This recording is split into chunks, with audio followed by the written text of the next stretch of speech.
Welcome to Bridge by Words, the podcast where aspiring leaders talk with experienced politicians about their own political journeys. And today I'm pleased to be joined with David Ettershank, the Western Metro Upper House Victorian Parliament Legalise Cannabis Party representative, man of the hour.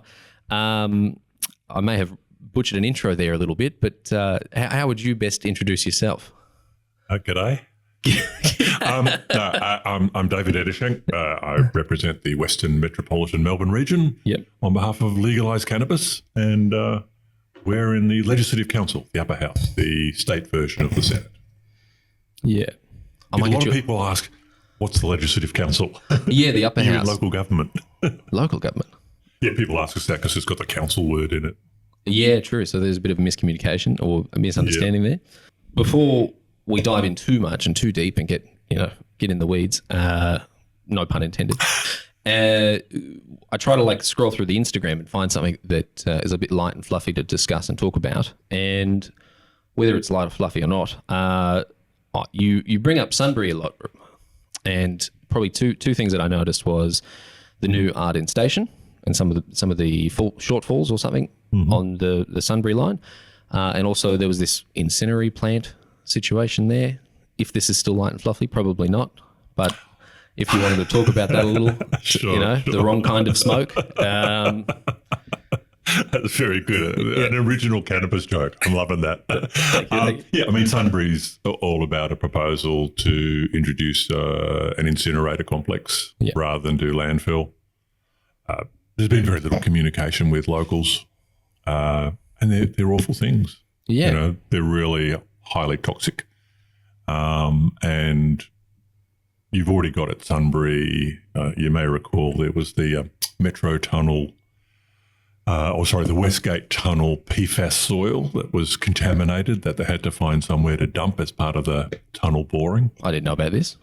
So Sunbury was the location. Right. They had a brief consultation and then dumped, and they created some significant new hills of contaminated dirt. And now it would appear that Sunbury is continuing its transition to being the garbage capital of, or the dumping capital of Melbourne. Wow. And so they're looking at 750,000 tonnes of garbage a year through being burnt. Proposed. One incinerator. Okay. So it's not confirmed yet, or it's... We're fighting it. Or the fact it's been proposed is a bit insulting. They're in Sunbury. that process, so they've just been awarded a licence for 750,000 tonnes of garbage. Yeah, wow. And then they have to go through a process with the EPA. Yep. And then build it. So they're submitting to the EPA in November, I believe, so very soon. Yeah. And then it's off and running. So this thing will generate, in terms of the emissions, dioxins, heavy metals, a range of toxic substances, and the prevailing wind will just carry them over Sunbury. Yeah. And then they also produce about 220 tonnes of really highly toxic ash a day that will have to be buried. Yeah, wow. But again, people are going, why? Why here? And whilst at the moment, it's 500 metres, 750 metres from houses. The structure plan from the council actually has real estate development right up to the fence. Yeah. And in fact, a town centre proposed for right on the boundary with the tip. Wow. And everyone's going, in what world does this make sense? Yeah. In New South Wales, you can't put an incinerator in a metro area. If you want to build an incinerator, you have to do it somewhere else. Yeah. This government's doing somewhere between 8 and 11 incinerators concurrently. In metro areas? In Metro Melbourne. Wow. Which will be more incinerators than in all of Australia. Is that because we're such a small state, or it's just what? How do you come to those conclusions? I think we're about lessons of politics here, aren't we? Maybe, yeah. And one of them that I guess a bit of a truism is don't look for logic. Right. Like this, when you try and find a logical construct behind this, it's lacking. There is a problem with landfill. But it would appear the government's done very little to actually ensure that that it is only burning at last resort. Mm-hmm. Also that you're not, landfill produces methane. You can tap methane and use the methane for fuel. Oh, wow. But they don't do that. Yeah. They're saying, we're going to stop those methane emissions in landfill and we're going to burn it instead. Okay. And of course, the other thing that's probably attractive is you effectively move landfill, which is a cost to the state government and the councils, and it suddenly becomes a profit-making centre for private companies who can charge $200 to $250 a tonne for burning. Yeah, okay. So then that becomes a problem when you privatise these sorts of things. That's right. Right. So the government sort of stepping back and abrogating some of its responsibilities in that regard. Yeah. And then they also add, we're not quite sure how many, but somewhere between 300 and 800 additional truck movements a day. Right. So you probably need another Westgate tunnel or something. Wow, that's a lot Everywhere. of vehicles. Yeah. And they're saying it's primarily for the Hume Council area. Mm-hmm. But we sort of did a little bit of research, and the Hume Council area, in terms of its red bin waste, which is what's meant to be incinerated, it produces 14,000 tonnes of red bin waste a year. Yeah. The licence is for 740,000 tonnes, so that's 726,000 tonnes of waste that's going to come from somewhere else. Yeah, okay. And these things burn 24/7. Yeah. So it just doesn't stack up. The consultation's been terrible. Yeah. And people in Sunshine are, I think, there's two crowds as far as I can tell. One, those who haven't heard about it and those who are pissed off. Yeah. And the ratio of pissed off to haven't heard about it is increasing rapidly. Yeah. As people find out about it. And initially it's like, this couldn't be true. Surely not. Exactly. Yeah. And now, it's true. It's real. It's happening. Wow. And it's going to the EPA in a month or two's time. I have to look further into this. Please. Damn. All right. All right. So not so light and fluffy. The clouds sound like they're going to be pretty heavy. Sorry. Yes, no, that's right. fine. They're not going to be fluffy clouds. So we'll dial back a bit. This is a today issue that you've been facing and dealing with in November. So it's a future issue. I guess we'll go back a little bit and discuss, what was it like before entering politics? What was a normal day for you? What was life like back then? Well, I guess I've been in local politics and neighbourhood politics and industrial politics for most of my life. Yeah. My political puberty, if I can call it that, was good term. I like in Bjelke-Petersen, Queensland. Oh my God, I'm from Queensland. Wow, yeah. Oh yeah, okay. What a wild time there. Yeah. I wasn't alive then, but I know the repercussions. Make me feel old, please. No. So I was I was doing Asian studies at Griffith Uni, and I was going to go in the diplomatic corps, and that seemed to be a good approach. And then I got radicalised through that process. Through university? Yeah. Oh, that's the big fear some people have. Oh, yes. University radicalisation. That's right. And that's okay. That's right. It was the Griffith University Soviet in those days. Yeah. Nice campus. It's beautiful in Nathan. Yeah, that's right. And then, I racked up about a dozen arrests. Oh, wow. Proper radicalised. Yeah. Protesting causes sort of thing? Or? No, protesting the right to march. Yeah. Yeah, I mean, the law that Bjelke-Petersen passed was 2 or more people assembled without a permit was against the law. Yeah. So I racked up about a dozen arrests, couple of really good beatings at the hands of professional police officers. So that was informative. Damn. And then sort of got into the trade union movement. Yeah. Did that for 20 years as either a training officer or as an industrial officer. So that's someone who manages a group of organisers and is a sort of lead head kicker. Yeah. And then that almost sounds like you nearly ran into Labor side of things, or felt like that at the time. Or well, actually, at the time in Queensland when I was getting radicalised, the Labor Party was pretty awful.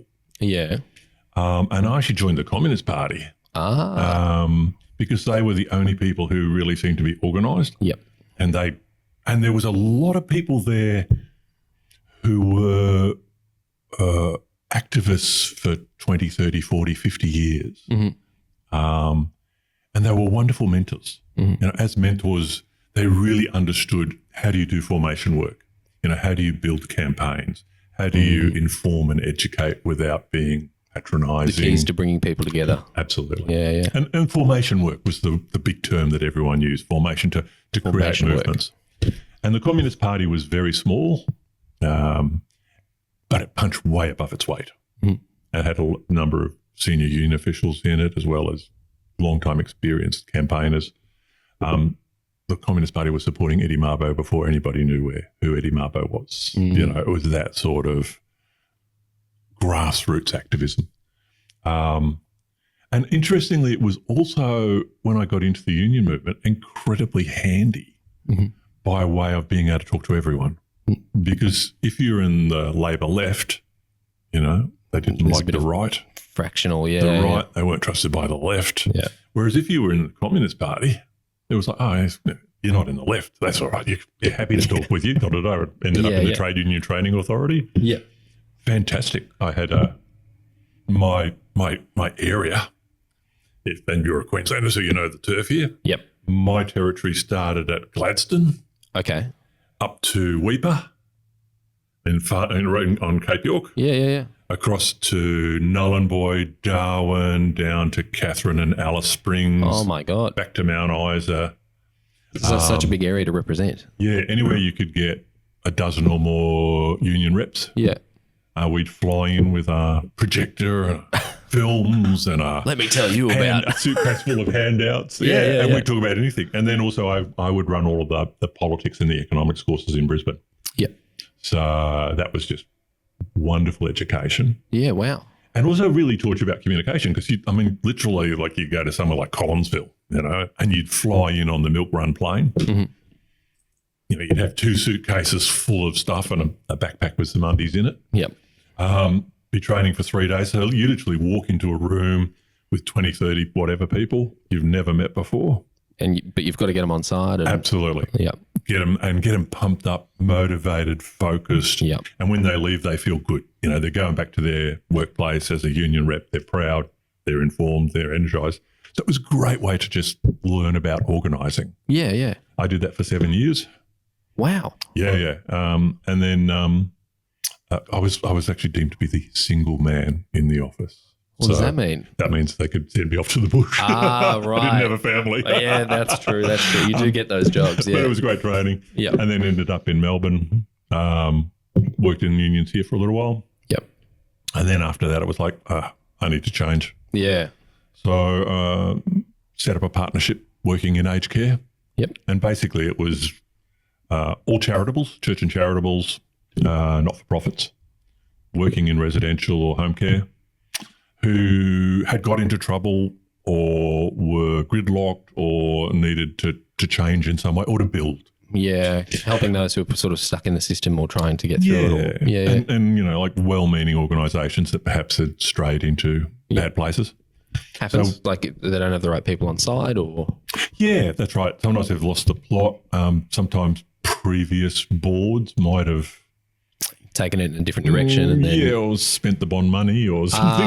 Right. Yeah. So you go in and go, okay, the nursing home's at the end of its life. Yeah. The previous government or the previous management have spent all of the bond money, which is meant to be to help for redevelopment. Yep. So how do we mobilise funds, get the organisation trading properly and replace that building or buildings. Mm-hmm. So I did that for 20 years as well. Yeah, in a partnership. Fantastic. So what was the timeline with 80s doing the union stuff in Queensland?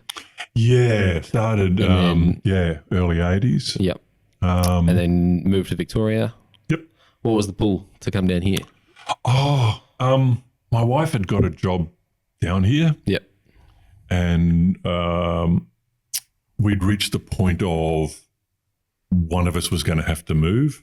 And I commuted between Melbourne and Brizzy for a year. Yeah. Which is not really a good way to have a relationship. No, it puts a lot of stress on it. It does. Yeah. And then I got sacked. Oh, okay. I got attacked. The union I was working for got sort of taken over by conservative forces supported by the employers. That was the Liquor Trades Union. Yep. And So that made the decision easy. yeah, Yeah, okay. it was actually fairly bizarre. On my last day at work, the National Party government had set up a royal commission into trade unions. Mm-hmm. And on my last day at work, it was very hot Brisbane day. This place I was working in was 3 stories, walk up and walk down. Mm-hmm. My office was on the top floor. So I was carting boxes out to the back area where my car was. And this gentleman in a suit says, good morning. Okay. I go, good morning, how are you? Yes, good. And kept walking. And then came back and he says, do I know you? I said, no, I don't. And I'm pretty pissed off, I've just been sacked. Yeah. And so I said, no, you don't know me. Went up, came back with another box. He says, what are you doing? And I said, well, I'm carrying boxes. I'm leaving. Yeah. He said, why are you leaving? I said, who are you? He said, I'm Mike. And I said, okay, Mike, what's the story? He said, I just want to know why you're carrying boxes. Yeah. I said, well, I'm carrying boxes because I've been sacked. Went out, came back, did another run. He said, look, I'm going to have to stop you for a minute. I said, right. Why? And he said, well, you shouldn't be carrying boxes. I said, it's okay. I've taught health and safety. I know how to do it. Yeah. He said, no. I'm from the Royal Commission. Right. You can't just take documents out of this building. This building is currently being secured. Right. And at this point, like a pile of uniform coppers and other dudes in very nice suits sort of all stream into. Okay. And it's like, it's a raid. Very theatrical. Like, oh my God.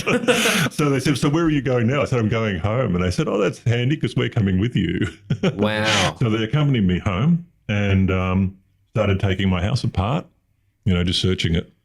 Anyway, to cut a long story short, at the end of the day, after everything had been, they'd gone through all the documents and whatever else, they found that I was guilty of one offence. Oh, how dare you. And the one offence was that my wife and I used to write an astrology column for the Australian Left Review under the pseudonym of Jade Bull. And it was sort of political horoscope, bit of humour in the magazine. Mm-hmm. And they found a copy of my Jade Bull astrology column that I had faxed to the journal, and I couldn't provide proof that the state executive of the union had authorised me to fax my astrology column. So I felt at one level kind of, this is bizarre, but on another level, having gone through years of my back finances and taxes, searched my home. Very invasive. Absolutely. They didn't find the weed, which was nice, so that was good. But yeah, that was all they could find on me. So I thought, oh well, I'm probably pretty clean as a union official. Wow, that's wild. That's a Bjelke classic there. Wow. Absolutely. Oh my God. So you come down here, you're doing the nursing home work, or like helping them, find their feet after certain mismanagements. Was that something, or was there other things that sort of made you get really annoyed and want to step up and enter the world of politics as a full time, or participate, or have I stopped it there and there's too much of a gap between the end of the 90s, early 2000s to 2020? 2022 was when I got elected. Yeah. So is there too much of a gap there? Is there more going on in there, or what's the? Oh no! Look, I mean, I had a really wonderful time. So I had a brilliant partner. Mm-hmm. In 20 years, we never had a decent argument. We'd disagree about things, but it was always very professional, very civil. There was a diplomatic solution to discuss it and break it all down. And, absolutely. Yeah. We started with quite a lot of staff, and then we sort of decided, no, we didn't want to chase payroll. So it was quite a small practice. There was 3 of us plus a range of people who contracted for us. Mm-hmm. And after 20 years, I guess we reached the point where we'd done it all and we'd moved into building a lot, which was really interesting. But, it was sort of like need a change. And so we were talking about either just retiring, because we were in a position to retire, Oh, okay. or changing industries. So we thought we might move over to disability, or something we hadn't anticipated. Let's see what happenstance brings. Yeah. And we talked about making a decision by the end of the year. And in about September, I got a phone call from an old friend saying, Legalise Cannabis are looking for people to work on their campaign and to run. Yeah. Would you take a phone call? And it was like, oh, yeah, what the hell? Why not? So I took the phone call, and they said, oh, look, we'd be interested in whether you'd like to run. And I should say I'd been pretty unwell prior to this. And this was 2021? This is 2021. I developed a autoimmune condition. Okay. And it was polymyalgia rheumatica, which literally means many pains. And it lives up to its name in spades. Wow. And one of the few pleasures I had, I'll rephrase that, one of the nice ameliorations I had was at night, because it was always really bad at night, it was really painful, was to be able to sit on my back deck and have a joint and just chill out, And I was on I was on steroids and anti-inflammatories and had pretty powerful painkillers. Yeah. But none of that helped, like the joints, or it all works in combination. That's right. There was a bit of polypharmacy there, sort of stuff happening. But the joint at night was really nice. It didn't stop the pain, but it just calmed me down. Yeah, okay. And then and I had sort of thought to myself, well, this just really sucks that I'm in my home, and this is illegal. Yeah, like they could come in and arrest me if they wanted to. Yeah, and I'm not hurting anyone. No one. There's not even someone taking my passive smoke. Mm-hmm. And so I guess in that context, when I got the phone call for, would you like to be involved in the Legalise Cannabis campaign? It was like, oh yeah. Yeah, easy decision to make. I go and express my anger, but I won't get elected.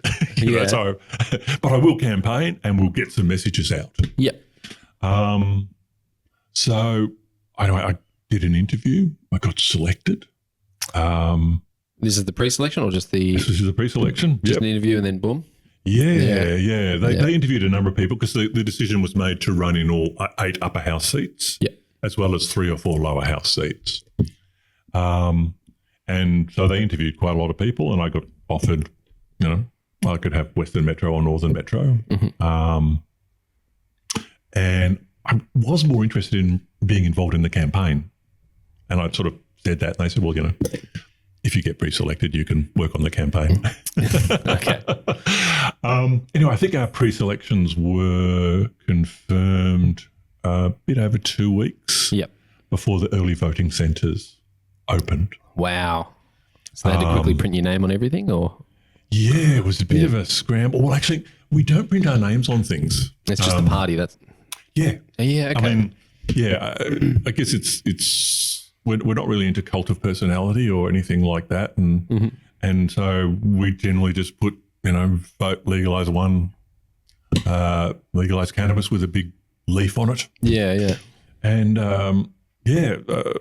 it was very interesting because apart from having only a couple of weeks to mobilise, I sort of said to the National Secretary, is a brilliant man, and what's the budget?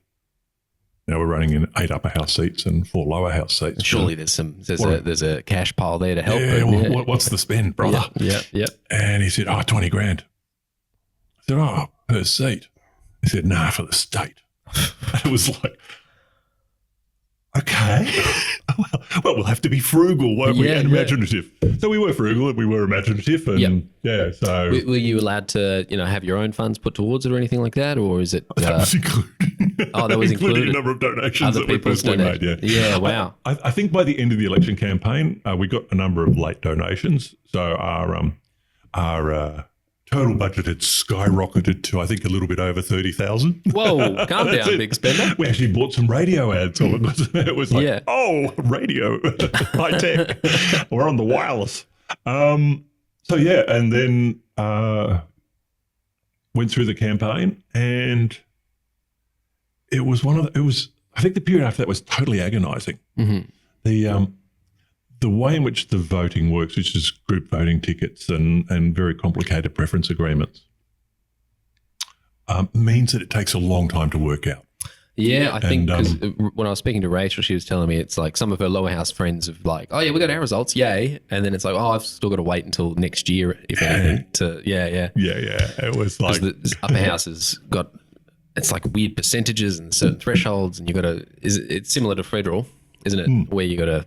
Yep, like the Senate one. Yeah. They said we have to wait for Red Button Day. Yeah, which is when we all went to the showgrounds and they do each one, and it was packed.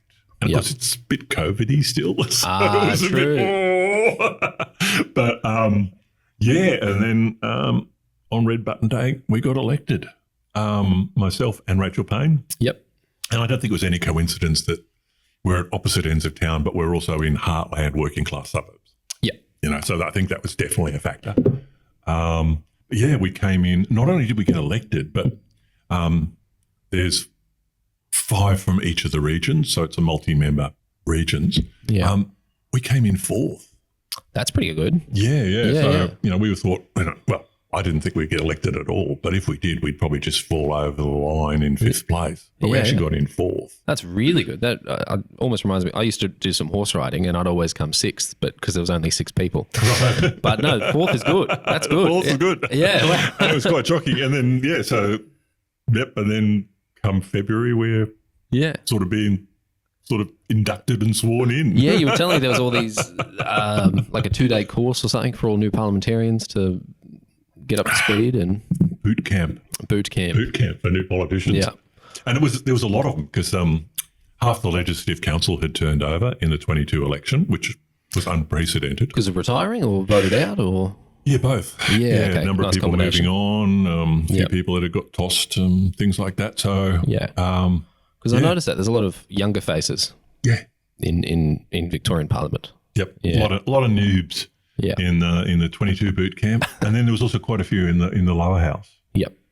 So needless to say, when we were, comparing our experiences, and people were talking about how they'd given up their job a year or 2 in advance and knocked on 20,000 houses, and sort of said, "So what about yourself?" And it was, I got pre-selected 2 weeks before, and it was hell. Sort of like. I'm very new. Sort of ended the conversation really quickly. Yeah. And of course, the other thing was that I think Rachel and I were seen as just like, pardon my French, but what the fuck? The Legalise Party? Initially we were just called the Weeders. What's with the fucking Weeders? How'd they get so many? How'd they get elected? And everyone thought they were really, there was lots of like really original jokes like, now that you're here, will we need to secure the garden hose at night so that you don't make bombs? We're going to stop selling Gatorade at the cafeteria. That sort of thing. And so that was initially pretty intense. Mm-hmm. And then I guess the thing that, I didn't expect to get elected, but then the thing that I certainly wasn't expecting was that if you look at the Legislative Council, it's basically, as a result of the 22 election, it's 1/3 Labor, 1/3 opposition, and 1/3 crossbench. Yep. So it's 15 Labor, 14 opposition, and 11 crossbenchers. Mm. So if the government doesn't have the opposition on side, and it does sometimes, then it's got to get 6 votes and you get people knocking on your door. Ben. Well, that's right. And suddenly it wasn't just about sort of going to Parliament, and it was about, we've got to be across every piece of legislation. Yeah. Because every vote's going to count. So what's that like? You get a call from specific ministers from different departments going, hey, I need your support on this certain bill or... Sometimes, more often than not, it's staffers. Yeah, okay. If they're really desperate or if they're really nice, the ministers will do it. Be involved. Yeah, okay. So it's either if they're nice or they're desperate. Yeah, that's it. Okay, all right. And a lot of the staffers are very good, and there's also the Premier, the PPO, as it's called, the Premier's private office. Mm-hmm. So they have people that facilitate. Okay, and they'll do the reaching out on certain things. Yeah, and crunch the numbers. Yeah. So, yeah, and of course that exponentially increases the workload. Because typically you've got a week between sittings. You might have 3, 4, 5 bills you've got to get your head around. Oh, my God. You don't see the bills till they get into the Legislative Assembly. Oh, really? You don't get it beforehand? It's... No. Okay. So on the Tuesday when everyone piles in, it's... Oh, here it is.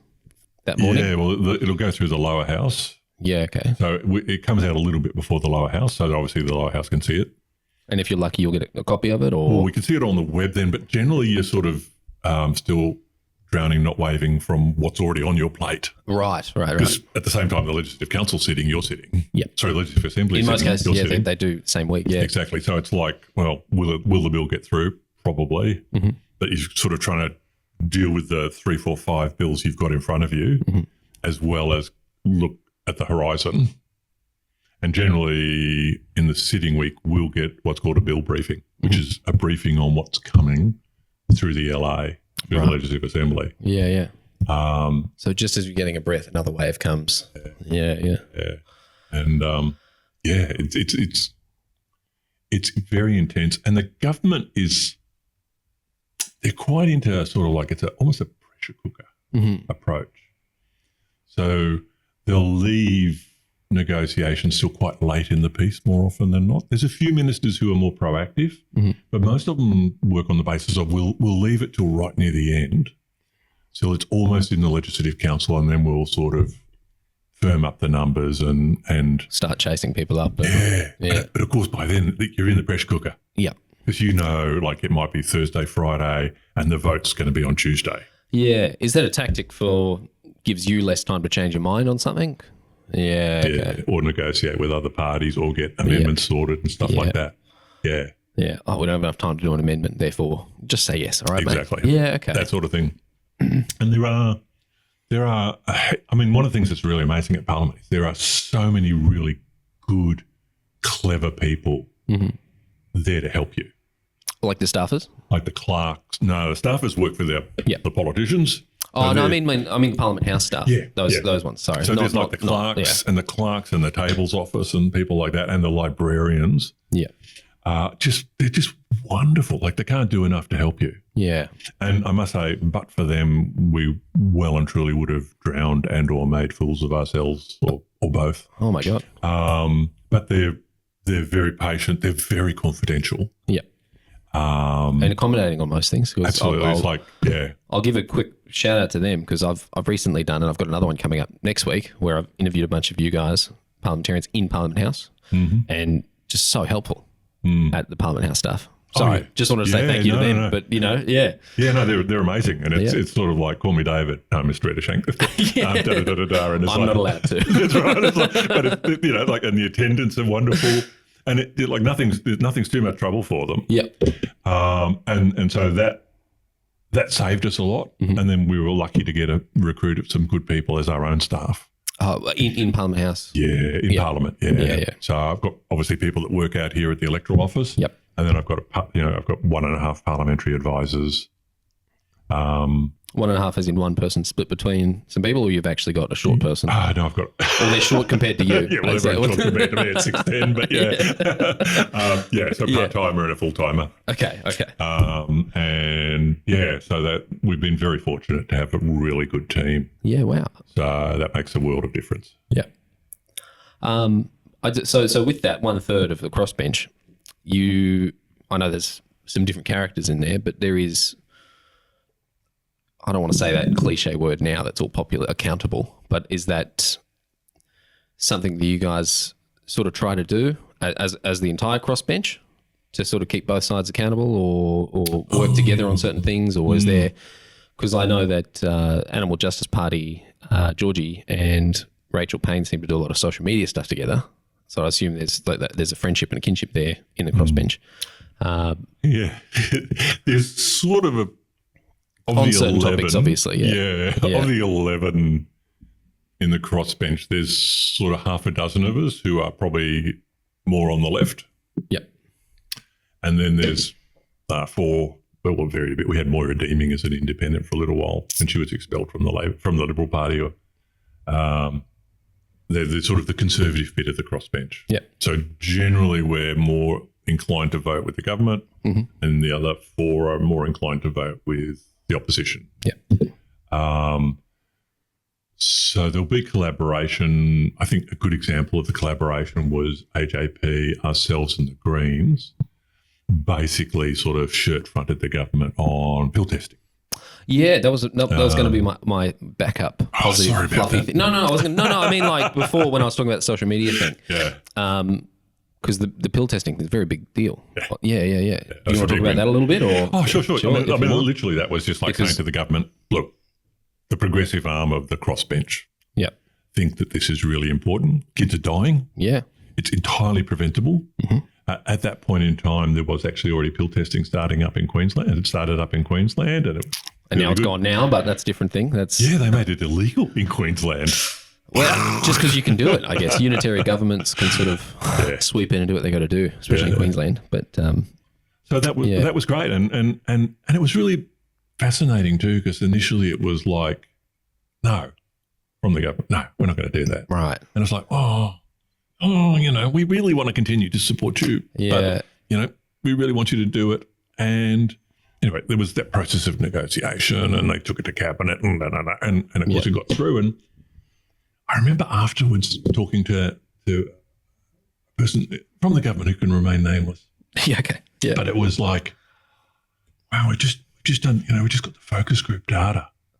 And do you know, like, this is really, really popular, this pill testing.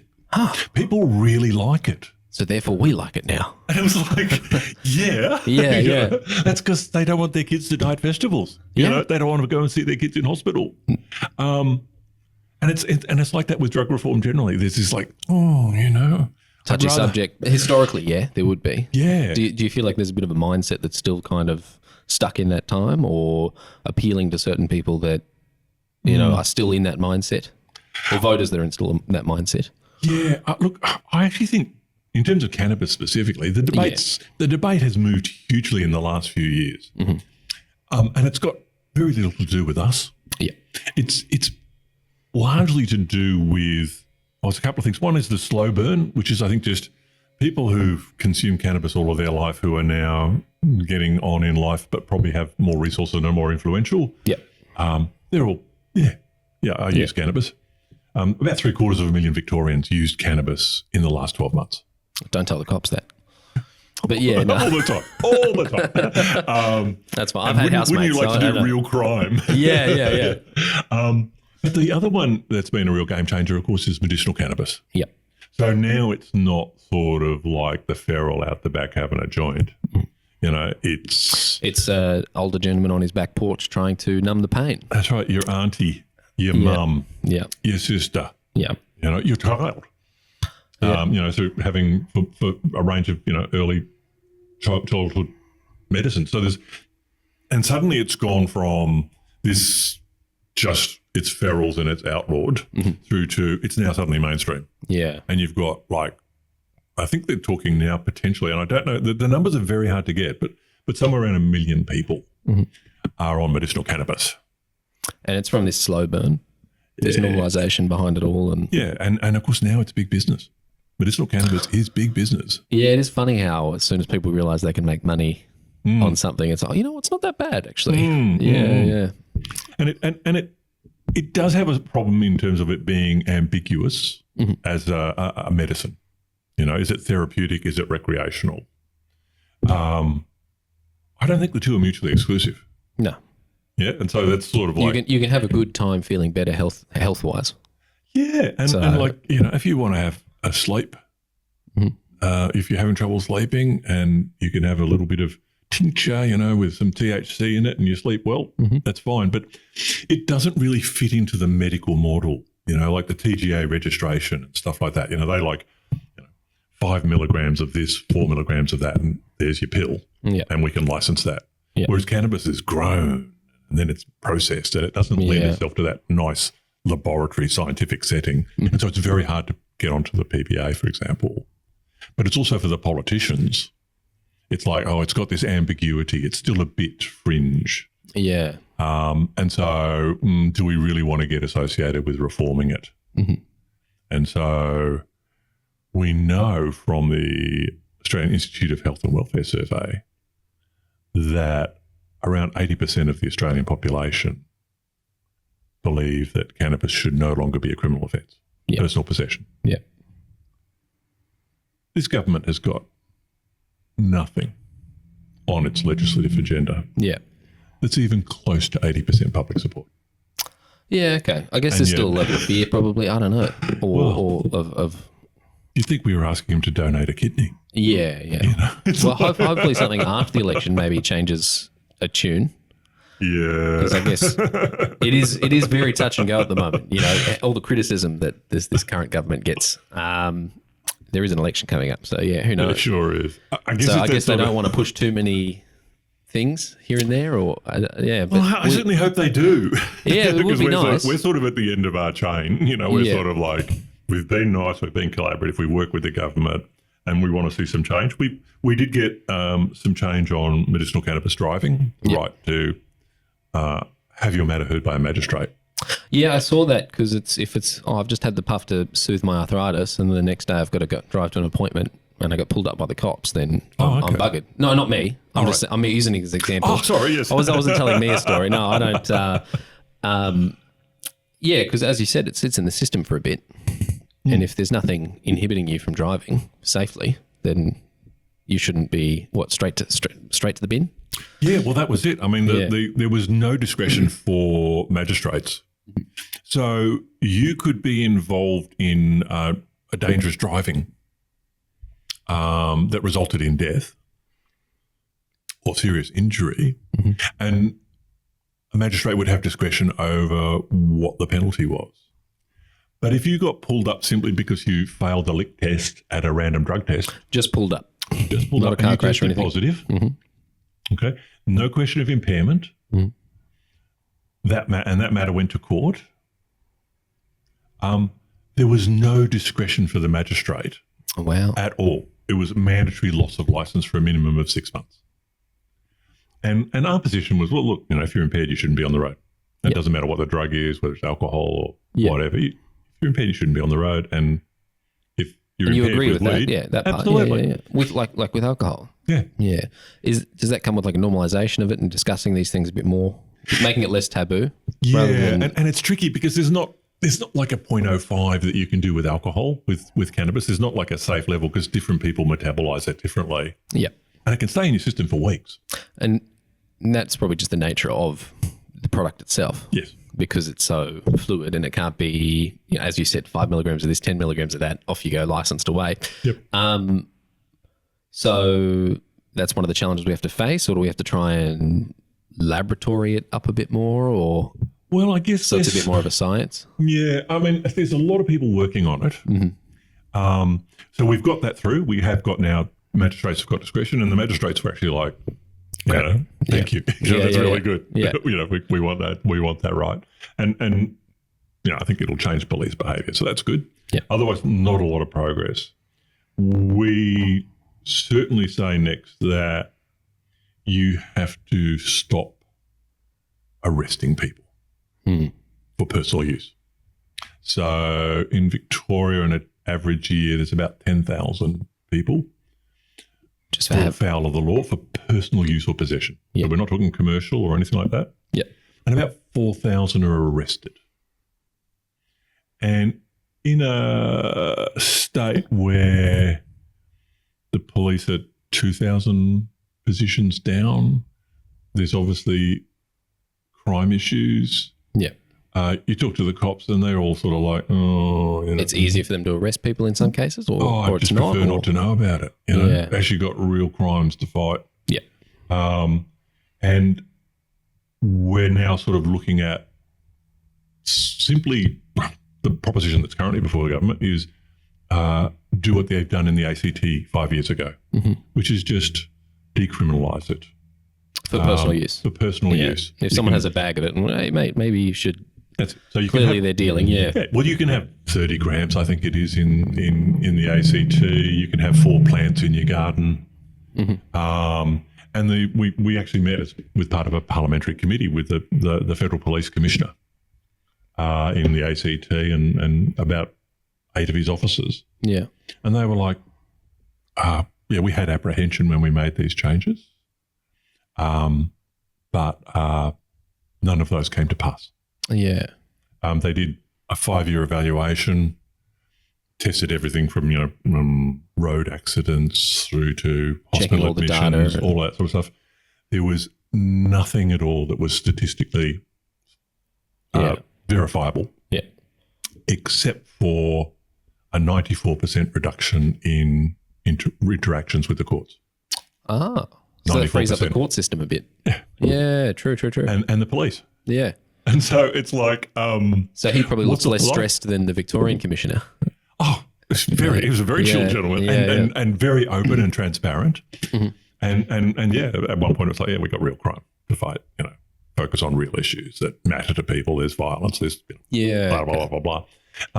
Because then you could face up the bigger issues that we're having, some domestic violence and all that, harassments and stuff, if you're spending less time on someone with 30 grams. Yeah. Exactly. Yeah. So it all ripples out.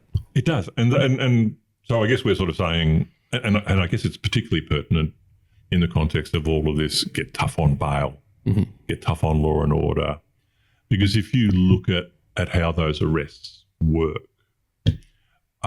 what it shows, for example, is that if you are a First Nations person, you are 8 times as likely to be arrested and half as likely to be offered a diversion. Yeah? Yeah. Okay. And that's the police's own data. Yeah. So clearly, if you look at how it operates, it's marginalised communities, it's young people, and it's then getting caught up with other things. So maybe an unpaid fine, they get caught. And that kind of puts a cohort of people into a pipeline. Absolutely. Yeah. Absolutely. Which then turns into reoffending because they're in those normalised environments where I've had a cousin who went to prison, and it's very hard to try and break free of that cycle because of the connections of the people, or the people you have to be friends with when you don't want to. Yep. Yeah. So it's sort of like, well, why are you criminalising these people? If they're smoking a joint, we say if you're smoking in public, you should be the same way as with cigarettes. Yeah. Like this might be a smoking area, but you don't. But apart from, but for the kid that's get pulled up, by the cops who's, had a joint, they're not in a car, they're walking around or whatever. They're not posing a risk to anyone. They're not doing anything wrong other than, they've had a joint or they've got a bit of joint on them or they've got some weed on them when they get searched. Yeah. And then maybe they find a unpaid fine. Yeah. And then suddenly, like they're in a we've got a track record. Revoked. Look at this criminal. That's right. Yeah. Might be on bail. Bail's revoked. So it's those sort of things that then criminalise those people, and it reinforces it. And it's like, why? Yeah. Huge amount of resources. And so we're in a situation now in Victoria where the government's, it's obviously felt the need to be seen to be tougher on crime. They've tightened up the bail laws. And that's only like 6 months ago. And now the jails are full. Yeah. Oh, isn't that a triumph? Yeah. Wow. Don't know where to put them. Exactly. Tasmania, I guess. Yeah. So, I guess, so, at one level, it's fighting the good fight. Yeah. Not derailing too much, I don't think, but if you got 7-Eleven on side to help promote, because there's a lot of snacks and yummy things to get there. Yep. Do you reckon... I'm sure 7-Eleven's CEO would be happy to fund this. Because, all they're doing is just eating junk food. Not all of them, but you know what I mean? At least my housemate. That's the example I'm going off. It could well be. And watch documentaries. Anyway. Well, I think it's instructive. They're not causing harm. That's what I'm getting at. They're not causing harm. Yeah. And so we've got this sort of kind of weird perversion now where medicinal cannabis has become a major conduit. And you mentioned 7-Eleven. Well, let's go into the pharmaceutical version. We've now got Chemist Warehouse. Yeah.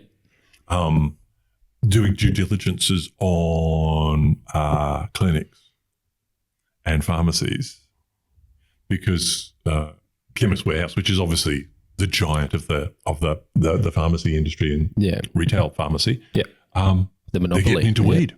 Are they now? They're getting into weed. There you go. And they're already selling it. And so bigger bags of jelly beans at the checkout. Exactly. Yeah. But of course, so you've now got this rapid growth and rapid increase in availability, and at the same time, the price is dropping really rapidly. Mm-hmm. So we sort of say, well, why don't you legalise it, set up a market, and tax it? Yeah, do what this country does best: is tax everything. Absolutely. So there you go. In Canada, where they've got legalisation, revenues from cannabis last year exceeded either alcohol or tobacco. What there you not go. to love? Are we in a deficit? There you go. Problem solved. Exactly. Yeah. But instead, it's like, well, let's have this ambiguous position where actually you either get to pick. You can either go to a clinic or you can get biker weed that's, it's those enriching circles the I want people. comancheros. Yeah. I want those circles not here. I'm a little bit conservative on that front. It'd be nice if there was no criminal circles. We've seen what happens last time. Yeah. These criminal circles get a bit too ahead of themselves in Victoria. Look at tobacco. Yeah. Oh, yeah, true. That's current. Yeah. That's not even, That's right. I mean, we got the Parliamentary Budget Office, who are they're very, very smart, very, very competent, and very conservative in terms of how they do their numbers. To the point where we're arguing with them about, oh, come on, you can do, that's like, nope. But they said that the cost of the value of illicit cannabis in Victoria in 23-24 was $5 billion. That's untaxed. Untaxed. That's a problem there, isn't it? All in the grey economy. Yeah. So let's go back to don't look for logic. It's just this conservatism and this fear of being seen to be too weedy. Yeah. So I guess you've expressed some of the toughest parts in there where it's no, I've lost the question there. No, yeah. What are some of the tougher parts that you've noticed since entering this world of politics?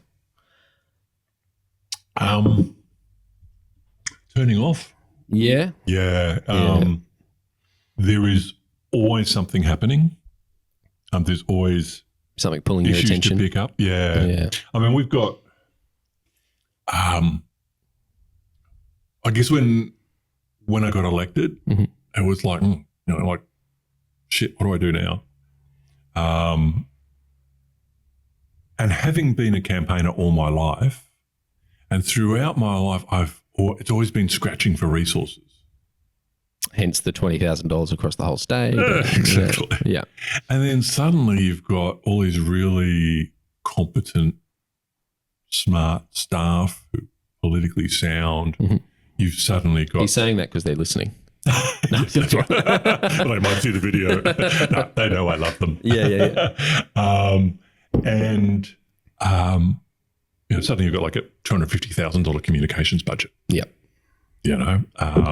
And you've got all of the resources of Parliament, and suddenly you can campaign. Yep. And God knows, in the western suburbs of Melbourne, there is no shortage of things to campaign about. Yeah. The West really, we say the West is the best, but it gets so much less. It does. I think, when I first moved here, it was like that. I used to live in those suburbs that are way out, almost in Melton, basically. Okay. And it's just like one lane each way. The roads aren't built up properly for it. And I don't know, it just gets fallen short a lot in the West. So I guess most of our time, I mean, we obviously push cannabis, and we've had multiple bills. We've had inquiries. We've got workplace drug testing inquiry report coming up. We've got personal use inquiry report coming up. So there's a lot of stuff that's going to hit because there's lead times on a lot of the cannabis stuff. But in the interim, it's been campaigning around buses, toxic storage, access to services, health services. Rachel's pushing at the moment this question about access to reproductive health in Catholic hospitals. Yep. We've moved some good stuff on vicarious liability and the ability to be able to sue the church if you've been a victim of historic sexual abuse. So we've sort of had they give you a soapbox. So stand on it and start talking, start working. So it helps once you're in. Oh yeah, but there is a bit of a fight leading up to it. Yeah, and so you're also always permanently balancing. There's much more than you can ever do, so you have to prioritise, and you've also got to weigh up between how much time you put into Parliament and all of the legislative stuff that's going through, versus what you really want to get your teeth into as well, which is the local campaigns and working with communities, empowering communities. Yeah. That sort of rings my bells, I love doing that. Yeah. So that's a good way to stay connected with everyone and understand what the people want. Yeah, and people often just want someone to say to them, we can win this, but you're going to have to fight. You're going to have to get involved. So we had a campaign last year. Yep. Sorry, it's all blurs. But down at Little River, and they wanted to put up what they called a multimodal freight centre. So it was this huge concrete hard slab, and there was going to be lots of chemical storage, material storage, and it was basically taking trains that had come from the port, putting it onto trucks. We were talking about, and this was right on the edge of the town of Little River, which would operate 24/7. With limited roads in and out, and adjoining at 2 points of their site, the internationally recognised Ramsar wetlands. So this is down Werribee Way, where and in those wetlands, and go to my campaign spiel here, but in those wetlands there are more bird species than in Kakadu. Wow. Yeah. Yeah. Wow. They're internationally recognised, and they want to put these huge chemical storages where, this is a technical term from the industry, but shit happens. Yeah. It's going to run into the wetlands, blah, blah, blah. And of course, it's going to destroy the life of the people at Little River. Yep. And so it was literally, let's just work with this community. And it took, close to 6 months. But at the end of it, Pacific National withdrew. Oh, good. And we're fighting, Pacific National is a big corporation. Yeah. And they pulled out. And all the people there were like, shit, it worked. Yeah, that's right. But what do we do now? Yeah. It's like, well, enjoy. Yeah, wow. And maybe it'll come back. Yep. Who knows? But, you got to stay on your guard. Yeah, that's right. Yeah. But also, I would like to think that arising from that, there was a whole lot of people both in Little River and in surrounding areas around Werribee and such like who went, okay, if you make a noise, if you are the squeaky wheel, you can get oil. Yeah. You can get results. The oil you want, not the waste facility oil. Yeah, exactly right. The no bird baths. Yeah. So that's sort of incredibly rewarding. Yeah. And you hope that there'll be a legacy from that. And so we've got multiple fights on, and loving it. Yeah. Yeah. Wow. Yeah. So sorry. Last question. No, right. If you could go back to the first moment you decided to enter this political world, what piece of advice would you give yourself, and why? That's really hard. Surround yourself with good people.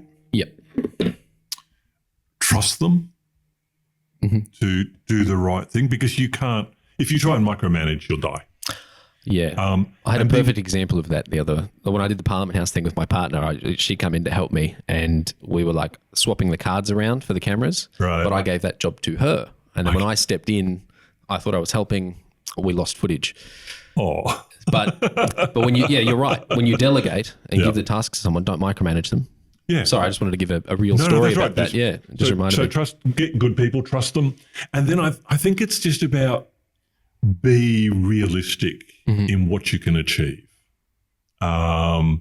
So we were really lucky, I think, fairly early when we came out here to talk to one of the former members for the Western Metro region. I'll name Colleen Hartland, wonderful woman, did 2 terms. And she sort of said, look, you'll have like 3 staff plus you. In my experience, you can't really run more than about 3 campaigns at a time. And she's absolutely right. Because if you spread yourself too thin, you get nothing done. Yeah, okay. So it's about having that level of prioritisation on the campaigning. And I would say that possibly for us, it's a little bit different to the lower house. The lower house is all about your local engagement. You've got 70,000 people in a fairly tight area. Yeah, some of them can name every street in their electorate. Yeah, that's right, and they're very close to that. Yeah, I've got 585,000 on the roll. And 1,200 square kilometres. A lot of door knocking. Yeah. That's right. So we do have a certain luxury, I suppose, to be able to sort of pick big issues that cross over multiple seats in the lower house, and that's what we've chosen to do. And that way, I hope we can get some of the bigger things addressed. So that would be my advice, I suppose. Good people and pick your battles. What's a metric of having to try and pick those battles, or is it's hard to make those decisions, or am I prying too much about how the sausage is made, or? Well, that's what they say about democracy, isn't it? It might taste great, but you don't want to see it built. No, you don't want to see it made. We tend to go on sometimes we'll pick up an individual's case. That's fine. Often though, it's like, will this affect a community? Or more than 100 people, would be directly associated with it. And so if you use that sort of with multiple people being affected or communities being affected, that sort of reduces the noise a little bit. Yeah, there will be a very big positive if this was resolved or a solution was found. Or, correct. Yeah. Okay. And we still do, lobbying on behalf of particular agencies in the electorate that, are doing good work but need support or assistance. Yeah. But often it's the big issues and it's the ones that empower communities or will adversely affect communities that we like to target. Yeah, okay. Well, all right. Well, that's a good. All right. So don't take too many battles on. Yeah, that's right. Don't bite off more than you can swallow. Yeah. All right. Well, that's a good closing. Thank you, David Ettershank, for your time today. Pleasure. Really appreciate the conversation. It was fun. Thank you. I've enjoyed it. Yeah, good. All right. Bye.